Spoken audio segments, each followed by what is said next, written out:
అందరికీ నమస్కారం. రోహిత్ శర్మ, విరాట్ కోహ్లీ మళ్ళీ టీ20లోకి ఆఫ్ఘన్తో సిరీస్కు ఎంపిక.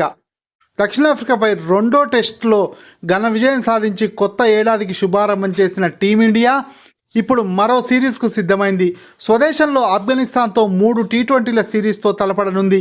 జనవరి 11 నుంచి ప్రారంభం కానున్న ఈ సిరీస్ కోసం సెలక్షన్ కమిటీ జట్టును ఎంపిక చేసింది. టీమిండియా సీనియర్ బ్యాటర్లు విరాట్ కోహ్లీ, రోహిత్ శర్మ 14 నెలల తర్వాత అంతర్జాతీయ టీ20లోకి రీ ఎంట్రీ ఇవ్వనున్నారు. 2022 టీ20 ప్రపంచ కప్లో ఇంగ్లాండ్తో జరిగిన సెమీఫైనల్లో వీరిద్దరూ చివరిగా ఆడారు.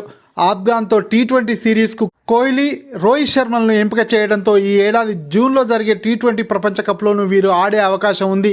ఈసారి టీ20 ప్రపంచ కప్ను ఎలాగైనా సొంతం చేసుకోవాలనే లక్ష్యంతో ఈ ద్వయాన్ని తిరిగి టీ20లోకి తీసుకున్నారని క్రికెట్ విశ్లేషకులు భావిస్తున్నారు.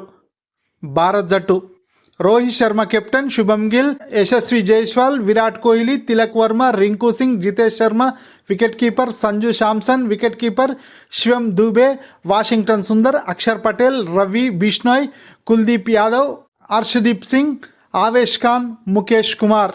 టీ20 సిరీస్ షెడ్యూల్: జనవరి 11 తొలి టీ20 మొహాలీ వేదికగా రాత్రి 7 గంటలకు ప్రారంభమవుతుంది. జనవరి 14 రెండవ టీ20 ఇండోర్ వేదికగా రాత్రి 7 గంటలకు ప్రారంభమవుతుంది. జనవరి 17 మూడో టీ20 బెంగళూరు వేదికగా రాత్రి 7 గంటలకు ఈ మ్యాచ్ ప్రారంభమవుతుంది. ఈ వీడియో నచ్చినట్టయితే లైక్ చేయండి, షేర్ చేయండి. మరిన్ని వీడియోల కొరకు మా ఛానల్ సబ్స్క్రైబ్ చేసుకోండి.